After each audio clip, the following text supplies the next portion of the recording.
Assalamualaikum warahmatullahi wabarakatuh. Yang terhormat Bapak Hasrun selaku dosen pengampu mata kuliah komunikasi bisnis, serta teman-teman yang semoga tidak sedang berpura-pura berbahagia. Tak lupa kita panjatkan puji dan syukur kehadirat Allah Subhanahu wa taala yang telah melimpahkan nikmat dan rahmatnya kepada kita. Kedua, marilah kita bersolawat kepada Nabi Muhammad SAW. Semoga kita mendapat syafaatnya di hari akhir kelak. Allahumma sholli ala sayyidina Muhammad. Setelah kita mempelajari komunikasi dalam organisasi pada minggu lalu, kita belajar bahwa sebuah komunikasi sangat penting dalam organisasi. Namun, hal yang akan dibahas hari ini juga tidak kalah penting, yaitu tentang perencanaan pesan-pesan bisnis. Bicara tentang pesan-pesan, dari kecil kita sudah paham sangat apa itu pesan-pesan. Dari pesan SMS, kemudian ada pesan Messenger atau FB, terus pesan BlackBerry yang zamannya PIN BB, dan sekarang sudah mulai pesan WhatsApp, Telegram, dan WeChat. Untuk lebih memahaminya, saya Diki Hermawan sebagai moderator akan memandu belajar kita pada hari ini. Pembahasan akan dilanjutkan pada pemateri kita, yaitu Muhammad Yudi Kurniawan. Baik, di sini saya akan membahas dua topik dari perencanaan pesan-pesan bisnis. Topik pertama mengenai pemahaman proses komposisi komunikasi. Ada 3 tahapan, yaitu perencanaan, pengorganisasian, dan revisi. Pertama, fase perencanaan ini meliputi maksud atau tujuan komunikasi, audiens yang akan menerima pesan, ide pokok atau pesan-pesan yang akan disampaikan, dan saluran atau media yang akan digunakan untuk menyampaikan pesan. Kedua, pengorganisasian. Ini meliputi menyusun kata-kata atau kalimat yang sederhana agar mudah dipahami dan dilaksanakan. Ketiga, revisi. Setelah ide-ide dituangkan ke dalam kalimat, apakah kalimat tersebut diekspresikan dengan benar?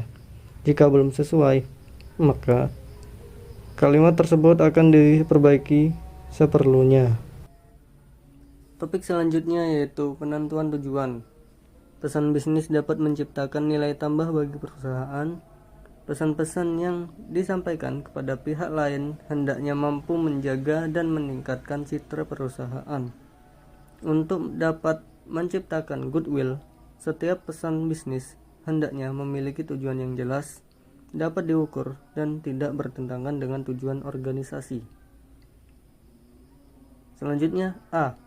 Mengapa tujuan harus jelas? Dengan tujuan yang jelas, maka membantu mengambil beberapa keputusan, diantaranya sebagai berikut. Pertama, keputusan untuk meneruskan pesan.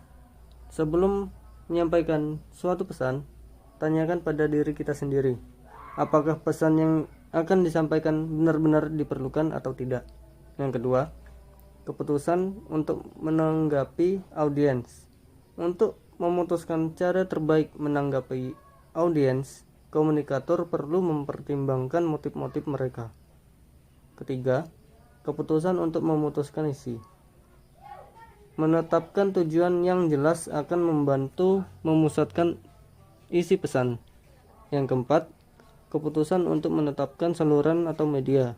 Penentuan saluran atau media yang akan digunakan untuk menyampaikan suatu pesan sangat tergantung pada tujuan yang dikehendaki, baik itu berupa lisan maupun tulisan. B. Tujuan komunikasi bisnis. Ada 3 tujuan umum komunikasi bisnis, yaitu memberi informasi atau informing. Tujuan pertama dalam komunikasi bisnis adalah memberikan informasi yang berkaitan dengan dunia bisnis kepada pihak lain. Yang kedua, membujuk atau persuading. Yaitu tujuan kedua komunikasi bisnis adalah memberikan persuasi kepada pihak lain agar apa yang disampaikan dapat dipahami dengan baik dan benar. Yang ketiga, kolaborasi. Tujuan ketiga dalam komunikasi bisnis adalah melakukan kolaborasi atau kerjasama bisnis antara seseorang dengan orang lain. C. Cara menguji tujuan. Ada 4 pertanyaan dalam menguji tujuan yang telah ditentukan, yaitu 1. Apakah tujuan tersebut realistis atau nyata? Kedua, apakah waktunya tepat? Yang ketiga, apakah orang yang mengirimkan pesan sudah tepat? Yang keempat, Itulah pembahasan tentang pemahaman proses komposisi komunikasi dan penentuan tujuan. Dari pembahasan tersebut, dapat kita pahami bahwa pemahaman proses komposisi komunikasi dan penentuan tujuan itu sangat penting dalam perencanaan pesan-pesan bisnis. Namun ada hal yang tidak kalah penting lagi, yaitu tentang analisis audiens dan penentuan ide pokok komunikasi yang tentunya akan dibahas langsung dengan Alfi Ardiansyah. Analisis audiens. Ada 3 analisis audiens, yaitu cara mengembangkan profil audiens, cara memuaskan audiens akan kebutuhan informasi, dan cara memuaskan kebutuhan motivasional audiens. Ada beberapa hal yang dapat dilakukan dengan cara mengembangkan profil audiens, yaitu yang pertama menentukan ukuran dan komposisi audiens, yang kedua siapa audiensnya, dan yang ketiga reaksi audiens, dan yang keempat tingkat pemahaman audiens, dan yang terakhir hubungan komunikator dengan audiens. Cara memuaskan audiens akan kebutuhan informasi. Terdapat 5 tahap yang diperlukan untuk memenuhi kebutuhan audiens, yaitu cara apa yang diinginkan, antisipasi hal yang tidak terduga, beri informasi yang lengkap, informasi yang akurat, kemudian tekankan ide yang menarik. Penentuan ide pokok.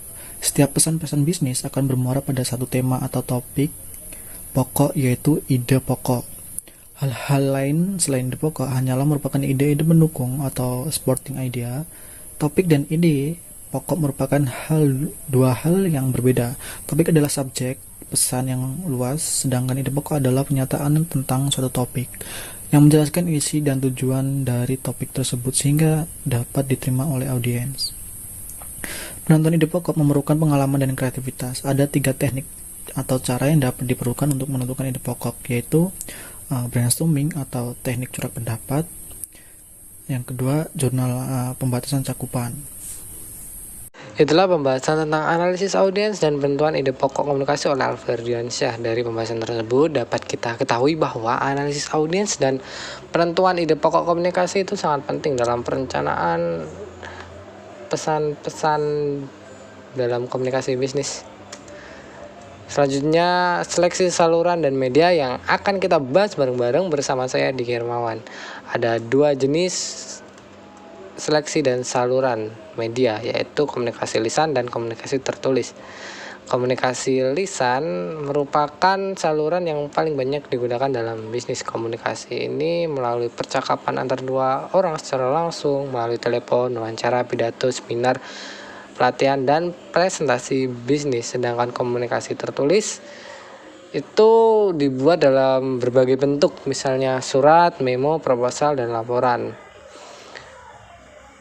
Nah, untuk komunikasi melalui WhatsApp, pesan Instagram, pesan Messenger, itu merupakan komunikasi tertulis atau lisan. Nanti kita diskusikan bareng-bareng. Kita lanjut ke perbedaan antara lisan dan tertulis. Lisan, perbedaan terletak pada memerlukan umpan balik segera dari audiens, sedangkan tertulis memerlukan umpan baliknya tidak segera atau bisa ditunda. Lisan relatif sederhana dan mudah diterima. Kalau tertulis itu sangat terperinci, kompleks, dan memerlukan perencanaan yang hati-hati. Lisan memerlukan catatan permanen, sedangkan tertulis memerlukan catatan permanen. Lisan dapat mengumpulkan audiens lebih mudah atau ekonomis, sedangkan tertulis ingin mencapai audiens yang sangat luas. Komunikasi lisan menginginkan interaksi dan memecahkan masalah, sedangkan tertulis ingin meminimalisasikan distorsi penyampaian pesan. Media yang digunakan dalam komunikasi lisan yaitu secara langsung, yaitu pidato pertemuan, telepon, surat voice, voice over internet protokol, OTP dan video tapet, telekonferensi dan konferensi video. Sedangkan media komunikasi tertulis menggunakan surat, memo, laporan, proposal, email, surat reguler dan khusus fax mail. Nah, untuk pesan WhatsApp melalui WhatsApp dan Instagram menurut materi itu masuk ke media komunikasi tertulis melalui email, karena email itu mirip-mirip dengan WhatsApp dan pesan-pesan seperti itu. Selanjutnya, pengorganisasian pesan-pesan bisnis. Hal-hal yang menyebabkan pesan tak terorganisasi dengan baik itu ada 4, yaitu bagian awal terlalu panjang. 2. Memasukkan hal-hal yang tidak relevan dan tidak logis. 3. Informasi penting terlupakan. 4. Pengelompokan dan urutan pesan tidak menunjukkan suatu satuan yang logis. Pentingnya pengorganisasian yang baik. Untuk dapat mengorganisasikan pesan dengan baik, ada 4 hal yang perlu diperhatikan. Subjek dan tujuan. Semua informasi harus berhubungan dengan subjek dan tujuan. Ide-ide harus dikelompokkan dan disajikan dengan cara yang logis. Semua informasi yang penting harus sudah mencakup. Satu pesan yang disusun dengan baik akan membantu bagian audiens, terutama dalam hal-hal berikut: memahami pesan yang disampaikan, membantu audiens menerima pesan, menghemat waktu audiens, dan mempermudah pekerjaan komunikator. Pengorganisasian pesan-pesan melalui outline. Yang pertama, mendefinisikan dan mengelompokkan ide-ide. Mulailah dengan ide. Nyatakan poin-poin pendukung yang penting. Ilustrasikan dengan bukti-bukti. Selanjutnya, menentukan urutan dengan rencana organisasional dengan pendekatan langsung dan pendekatan tak langsung.